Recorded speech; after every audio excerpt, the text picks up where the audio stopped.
Hello, నేను CS రావు. ఆంధ్రప్రదేశ్ ముఖ్యమంత్రి చంద్రబాబు నాయుడు గారికి జగన్మోహన్ రెడ్డిని అరెస్ట్ చేయాలని ఉంటుంది. ఆయన దోచినటువంటి సొమ్ముని మళ్ళా ప్రజలకు అప్పగించాలని కూడా ఉంటుంది. కానీ కేంద్రం సహకరించాలి, చట్టాలు సహకరించాలి, కోర్టులు సరైన సమయంలో స్పందించాలి.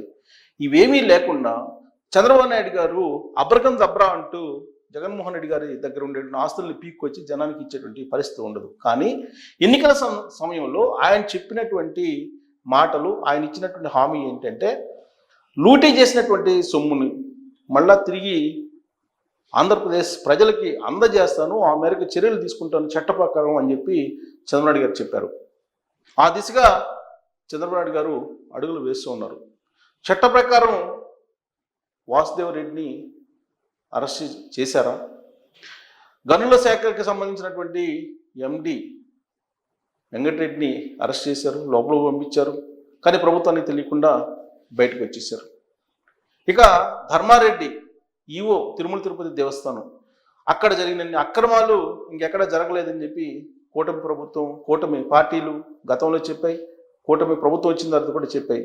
మరి ధర్మారెడ్డి ఏమైపోయారు?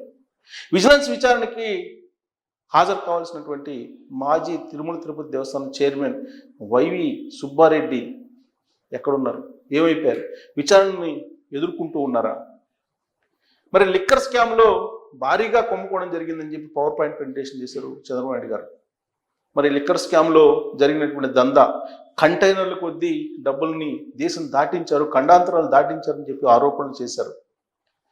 మరి వాటిని మళ్ళీ తిరిగి వెనక్కి తీసుకొచ్చేటువంటి పరిస్థితి ఉందా అని అంటే సమాధానం అందరికీ తెలిసిందే. ఇక బోరిగడ్డ అనిల్, ఆయనైతే ఏకంగా జైలుకి వెళ్ళి వచ్చారు. అలాగే నందిగం సురేష్ జైలుకి వెళ్ళి వచ్చారు. హత్యాయత్నం చేసినటువంటి చెవిరెడ్డి భాస్కర్ రెడ్డి కుమార్ రోహత్ రెడ్డిని అరెస్ట్ చేయలేకపోయారు.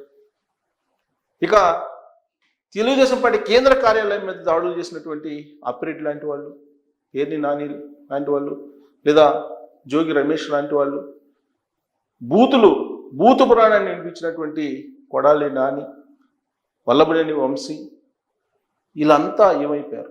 అలాగే ఛార్జ్షీట్లు అనేకం వేశారు ఎన్నికలకు ముందు. తెలుగుదేశం పార్టీకి సంబంధించినటువంటి ఇన్ఫర్మేషన్ ప్రకారం ఆయా నియోజకవర్గాల్లో ఉండే ఎమ్మెల్యేలు, మినిస్టర్లు ఎవరెవరు ఎంత దోచేశారని చెప్పి ఆ ఛార్జ్షీట్ని డిస్ప్లే చేశారు వైఎస్ఆర్ కాంగ్రెస్ పార్టీ ఎమ్మెల్యేలు, మంత్రుల మీద. మరి ఆ ఛార్జ్షీట్లు ఏమైపోయాయి? ఇక రిషికొండ, తాడేపల్లి ప్యాలెస్, వాటిలో జరిగినటువంటి దుర్వినియోగం, వీటన్నిటి మీద విచారణ అన్నారు. మరి విచారణ సాగుతుందా? విచారణ ఏ దశలో ఉంది అనేది అందరూ ఎదురు చూస్తూ ఉన్నారు. అసలు జగన్మోహన్ రెడ్డి గారు 2019 నుంచి 2024 వరకు ఎంత అవినీతి చేశారు, ఎంత దోచుకున్నారు ప్రజా సంపదని అనేది తెలియటం లేదని చెప్పి సాక్షాత్తు చంద్రబాబు నాయుడు గారు ఒకనొక సందర్భంలో అన్నారు. తవ్వే కొద్దీ వస్తూ ఉంది. అసలు ఎంత దోచేశాడో, ఎంత అక్రమాలకు పాల్పడ్డారో, ఏ విధమైనటువంటి నేరాలు చేశారో అంతుపట్టడం లేదు అని చెప్పి 40 సంవత్సరాల పైగా రాజకీయ అనుభవం ఉన్నటువంటి చంద్రబాబు నాయుడు గారు అంటూ ఉన్నారు. మరి శిక్ష వేయడానికి ఇప్పుడున్నటువంటి యంత్రాంగం, ఇప్పుడున్నటువంటి చట్టాలు సరిపోతాయా అని అంటే మరి ఆ చట్టాలను మార్చాలా, లేదంటే చట్ట ప్రకారం శిక్షించడానికి 5 సంవత్సరాలు సరిపోదా? కేంద్ర ప్రభుత్వం అసలు సహకారం అందిస్తుందా, లేదంటే కేంద్ర ప్రభుత్వం సహాయ సహకారాలతోటి జగన్మోహన్ రెడ్డి అండ్ టీం ఇప్పటికీ కూడా పవర్ని ఎంజాయ్ చేస్తుంది కూటమి ప్రభుత్వం వచ్చిన తర్వాత కూడా? ఈ మాట నేను ఎందుకు చెప్తున్నానంటే తాజాగా జరిగినటువంటి ఇన్సిడెంట్ని మనం తీసుకుంటే జగన్మోహన్ రెడ్డి గారికి వరుసగా సోదరుడు, ఆయనకి ఇప్పుడు బైరటిస్ గన్నులను అప్పచెప్పారు. దాని మీద రాద్ధాంతం జరుగుతుంది. బైరటిస్ గన్నులు ఇచ్చినటువంటి అధికారి ఆ ఉత్తర్వులు ఇచ్చేసి వెళ్ళిపోయారు, లాంగ్ లీవ్ పెట్టారు. ఇప్పుడు దాన్ని సర్చ్ చేసుకుంటున్నారు. ఇంకొంచెం ముందుకెళ్తే కడపకు సంబంధించి, ప్రత్యేకించి పులివెందులకు సంబంధించి కాంట్రాక్టులకి 150 నుంచి 200 కోట్ల రూపాయలు విడుదల చేశారు ఆర్థిక శాఖ తెలియకుండా. ఆర్థిక శాఖ మంత్రే పయ్యావుల కేశవ్ గారు ఈ మాట చెప్పారు. మరి జిఏడీలో ఏం జరుగుతుంది అనేది ఎవరికి అందుబాటులేదు. ఇలాంటి పరిస్థితుల్లో అసలు 2019 నుంచి 2024కి ఎంత అవినీతి జరిగింది అనే దాని మీద తెలుగుదేశం పార్టీ నాలెడ్జ్ సెంటర్ అధ్యయనం చేసి ఒక నివేదికను, ఒక డేటాను విడుదల చేసింది. అదైతే సోషల్ మీడియాలో వైరల్ అవుతుంది.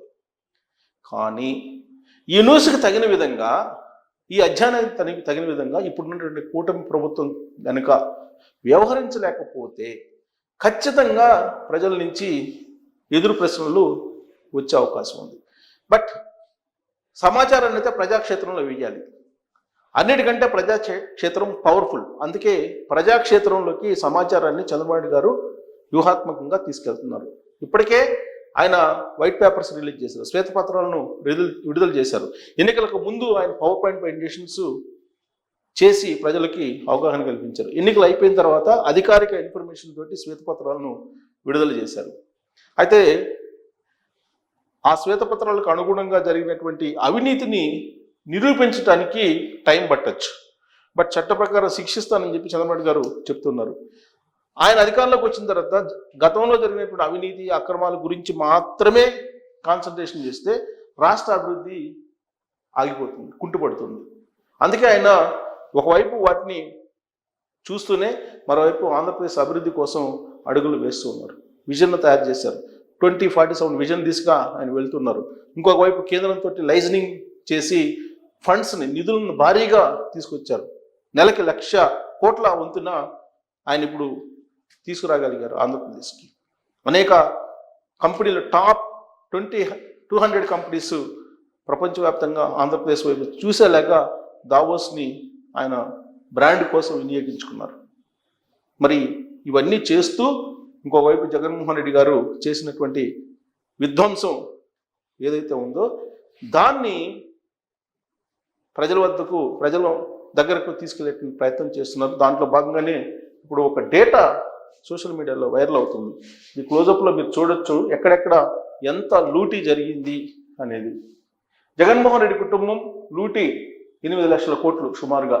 5 ఏళ్ళు అధికారాన్ని అడ్డుపెట్టుకుని జగన్ రెడ్డి 8 లక్షల కోట్ల ప్రజాధనాన్ని కొల్లగొట్టారు. భూ కేటాయింపులు, గనుల తవ్వకాలు, సోలార్కు అనుమతులు, ఇలా ప్రతి దాంట్లో ఆశ్రిత పక్షపాతానికి ఒడిగట్టి లక్షల కోట్లు సంపాదించారు. ఆంధ్రప్రదేశ్ గుండెకాయ లాంటి సచివాలయాన్ని కూడా తాకట్టు పెట్టారు. దీంట్లో ఎలాంటి సందేహం లేదు. దీని మీద ఆ రోజు కొడాలని నాని ఆయన స్పందించారు, ఏం తప్పేంటి సచివాలయాన్ని పెడితే అని. సో ఆంధ్రప్రదేశ్ గుండెకాయ లాంటి సచివాలయాన్ని కూడా తాకట్టు పెట్టారు. టీడీఆర్ బాండ్లు, స్మార్ట్ మీటర్ల కొనుగోళ్లు, రేషన్ బియ్యంలో చేతువాటం, చివరికి చిన్నారుల పోషణకు పెట్టే చిక్కీలు, కోడిగుడ్లు వంటి వాటిల్లో కూడా పెద్ద ఎత్తున అవినీతి అక్రమాలకు పాల్పడ్డాడు. సో ఇప్పుడు టీడీపీ నాలెడ్జ్ సెంటర్ విడుదల చేసినటువంటి ఒక నివేదిక. ఎందుకంటే ఖచ్చితంగా టీడీపీ నాలెడ్జ్ సెంటర్ అంటే అఫీషియల్ ఇన్ఫర్మేషన్ తీసుకొనే దాన్ని స్టడీ చేసిన తర్వాత విడుదల చేస్తుంది. ఎందుకంటే ఆ సోర్స్ ఉంది కాబట్టి. లిక్కర్ కమిషన్ చూస్తే కనుక 1,05,000 కోట్లు. 22A అసైన్ భూముల కుంభకోణం, అది 1,00,000 కోట్లు. ఇండోసోల్ జగన్ బినామీ కుంభకోణం, ఇండోసోల్ కుంభకోణం 75,000 కోట్లు. GIS విద్యుత్ ఒప్పందాల కుంభకోణం 50,000 కోట్లు. విద్యుత్ ఒప్పందాల్లో అవినీతి జరిగిందని చెప్పి అమెరికా జ్యుడిషియరీనే చెప్తుంది, కోర్టులే చెప్తుంది. ఇక టీడీఆర్ బాండ్ల కుంభకోణం 50,000 కోట్లు. విశాఖ భూముల కుంభకోణం 40,000 కోట్లు. ఇసుక దోపిడీ 60,000 కోట్లు. ఎర్ర చందనం కుంభకోణం 25,000 కోట్లు.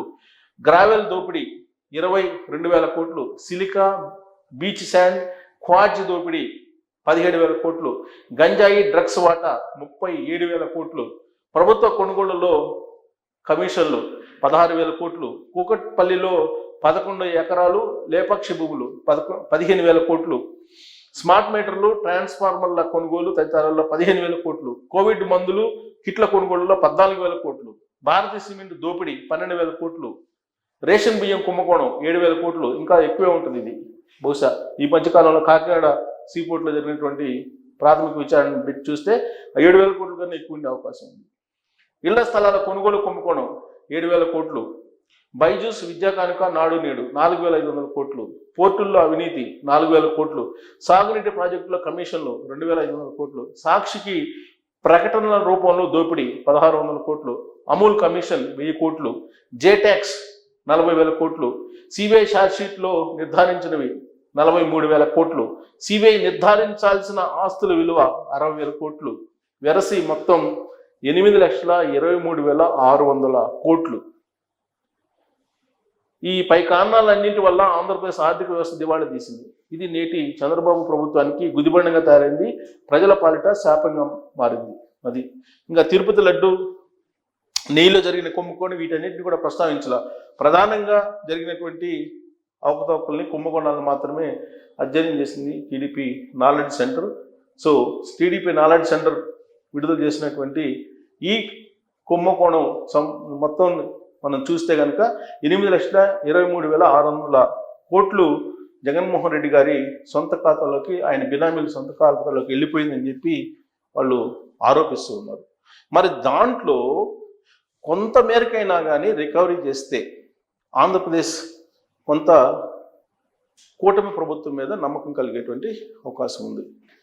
మరి 8 లక్షల కోట్ల రూపాయలు పైబడి అవినీతి జరిగింది అని అంటే ఆంధ్రప్రదేశ్ అప్పే 10 లక్షల కోట్లు అని చెప్పి అంటున్నారు.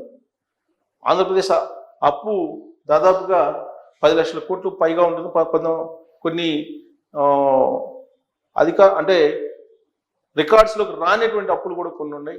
అవి ఒక 2 లక్షల కోట్లు, ఎరసి 12 లక్షల కోట్ల దాకా ఉంటుంది అంటున్నారు.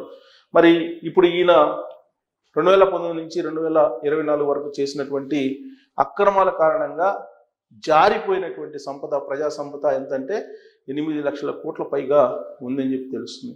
మరి వీటన్నిటి మీద విచారణ చేసి ఇప్పుడున్నటువంటి కూటమి ప్రభుత్వం రాబట్టగలదా? రాబట్టడానికి ఇప్పుడున్న చట్టాలు సరిపోతాయా?